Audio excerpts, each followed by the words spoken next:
इस वीडियो में हम करेंगे 3.2 का इंट्रोडक्शन। तो सबसे पहले हम देख लेते हैं कि पूरी एक्सरसाइज में क्या क्या चीज़ें यूज़ होने वाली हैं, उसका ब्रीफ इंट्रोडक्शन करेंगे।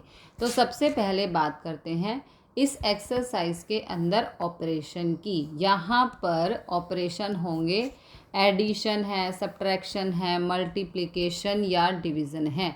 ये सभी चीज़ें यहाँ पर हम यूटिलाइज़ करेंगे। तो सबसे पहले अगर ऑपरेशन के अंदर हम बात करें एडिशन की और सब्ट्रैक्शन की, एडिशन एंड सब्ट्रैक्शन, तो इसके अंदर आपको एक चीज़ ध्यान रखनी है कि दो जो मैट्रिसेस आप यूज़ करो उनका एडिशन और सब्ट्रैक्शन करो तो दोनों का ऑर्डर सेम होना चाहिए, तभी आप एडिशन और सब्ट्रैक्शन परफॉर्म कर सकते हो। ओके, तो यहाँ पर पहली कंडीशन है ऑर्डर मस्ट बी सेम या इक्वल। दो मैट्रिसेस का ऑर्डर इक्वल होना चाहिए, तभी आप एडिशन या सब्ट्रैक्शन कर सकते हो। फॉर एग्जाम्पल, मान लो आपके पास ए मैट्रिक्स है, उसकी वैल्यू है 3 4 5 6। एक बी मैट्रिक्स दे रखी है, उसकी वैल्यू है मान लो 1 2 3 4। ओके, और आपसे पूछा जाए कि ए प्लस बी बताओ, ए और बी मैट्रिक्स का सम बताओ, यानी कि एडिशन।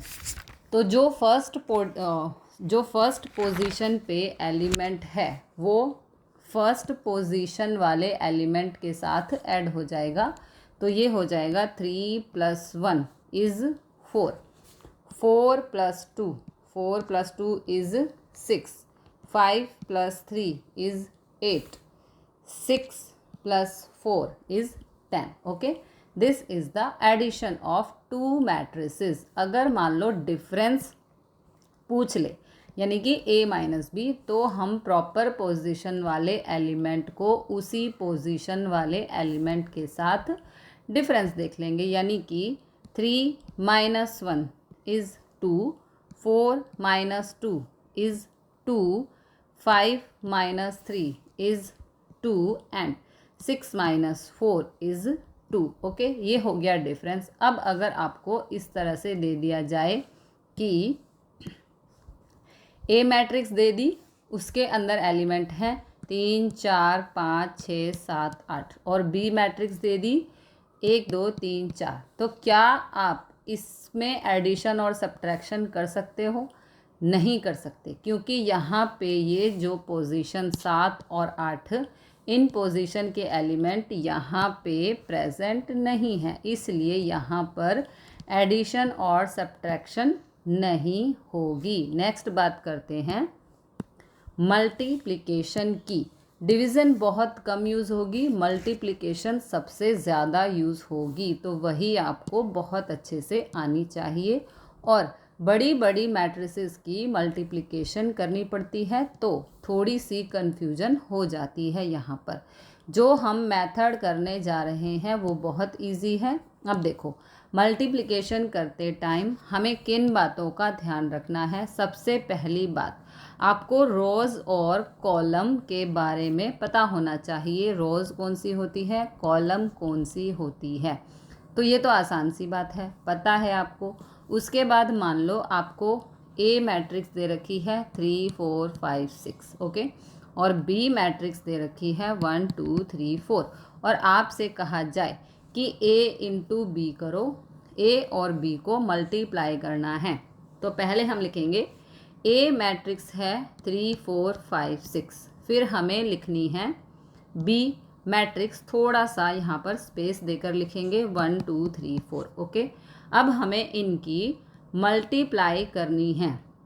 तो जो मैट्रिक्स बनेगी वो किस ऑर्डर की बनेगी, वो कैसे पता लगता है, क्योंकि कई बार क्या होता है यहाँ पे जैसे ये भी 2/2 की दे रखी है, ओके, और ये भी 2/2 की दे रखी है। कई बार यहाँ पर 3/1 की मैट्रिक्स भी हो सकती है और उसकी मल्टीप्लिकेशन दे दे 1/3 मैट्रिक्स के साथ, तो मैट्रिक्स बनेगी, रिजल्ट जो होगा वो किस ऑर्डर का होगा उसके लिए आपको ध्यान रखना है। देखो, ये मैट्रिक्स 2/2 की है, ये भी 2 बाय 2 की है, तो यहाँ से नंबर ऑफ रॉज और लास्ट वाली से नंबर ऑफ कॉलम, इन दोनों की मल्टीप्लिकेशन बनेगी 2 बाय 2। तो रिज़ल्ट में यहाँ पर 2 बाय 2 की मैट्रिक्स बनेगी। ओके, एक दो एग्जाम्पल करेंगे, समझ में आ जाएगा। पहले मल्टीप्लिकेशन सीख लेते हैं। तो रॉज है, ये रॉज हैं और ये रॉज हैं और ये कॉलम है। ओके, तो मल्टीप्लिकेशन होती है रॉ बाय कॉलम, क्योंकि ऑर्डर भी रॉ बाय कॉलम लिखा जाता है। तो रिज़ल्ट भी जो आता है मल्टीप्लिकेशन का रॉ बाय कॉलम आता है। पहली रॉ का पहला एलिमेंट, यहाँ पे पहली कॉलम का पहला एलिमेंट, तो 3 × 1 इज़ 3। यहाँ से 4 दूसरे एलिमेंट के साथ दूसरा, यहाँ पे 4 × 3, ये दूसरा, तो ये कॉलम का दूसरा, यानी कि 4 × 3 इज़ 12।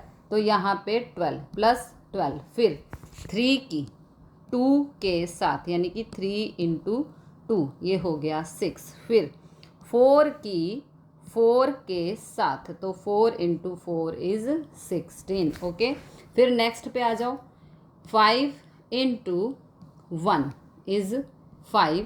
फिर नेक्स्ट एलिमेंट इसका भी और इसका भी। ओके, तो 6 × 3 इज़ 18। फिर 5 की 2 से करेंगे तो 5 2 ज़ा 10 प्लस 6 × 4 इज़ 24। तो यहाँ पर आ गया 12 + 3 इज़ 15, 6 + 16 इज़ 22, 5 + 18 इज़ 23, 10 + 24 इज़ 34। ये हो गई मल्टीप्लिकेशन। अब एक एग्जाम्पल से समझते हैं। अब मान लो मल्टीप्लिकेशन इस तरीके से आ जाए। एक मैट्रिक्स दे रखी है, इसके अंदर एलिमेंट्स हैं 1 2 3 है। इसकी मल्टीप्लिकेशन हमें इस तरीके की मैट्रिक्स के साथ करनी है 4 3 2 के साथ। तो मल्टीप्लिकेशन होती है रॉ बाय कॉलम, बट जो मैट्रिक्स बनेगी यहाँ पर रिज़ल्ट जो आएगा वो कितनी ऑर्डर का होगा वो ध्यान से समझना है। ये जो मैट्रिक्स है इसके अंदर 3 रॉज, तो ये 3 बाय 1 की मैट्रिक्स है।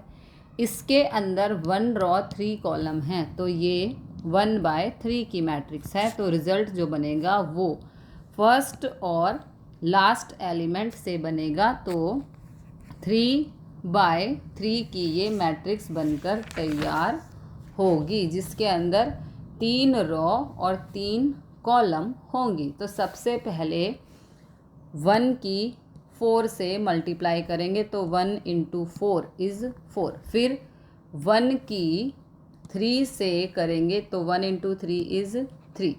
फिर 1 की 2 से करेंगे तो 1 × 2 इज़ 2। ओके, फिर 2 की 4 से करेंगे तो 2 × 4 इज़ 8। फिर 2 की 3 से करेंगे तो 2 × 3 इज़ 6।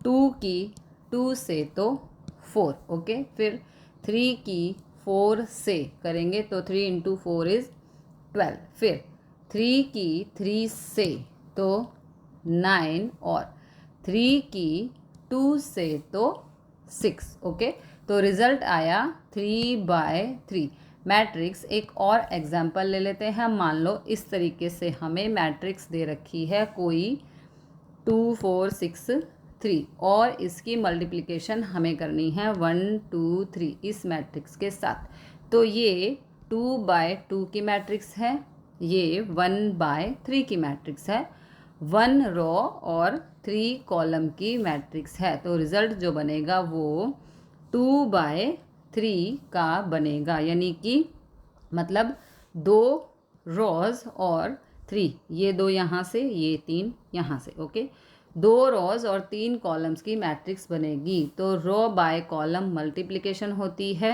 2 × 1 इज़ 2। फिर 4 × 1 इज़ 4। ओके, इसमें ऐड कर देंगे फिर 2 into 2 is 4, 4 into 2 is 8. Okay, फिर 2 into 3 is 6, फिर 4 into 3 is 12. ओके, फिर आएगा 6 into 1 is 6. ओके, फिर प्लस में 3 into 1 is 3, फिर 6 into 2 is 12 plus 3 into 2 is 6, फिर 6 into 3 is 18 plus 3 into 3 is 9. Okay, तो रिजल्ट आएगा 2 plus 4 is 6,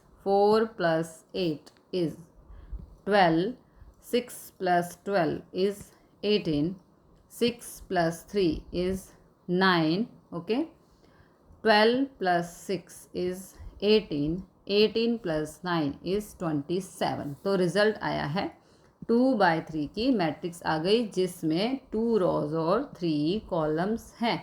इस तरीके से हमें मल्टीप्लिकेशन करनी है।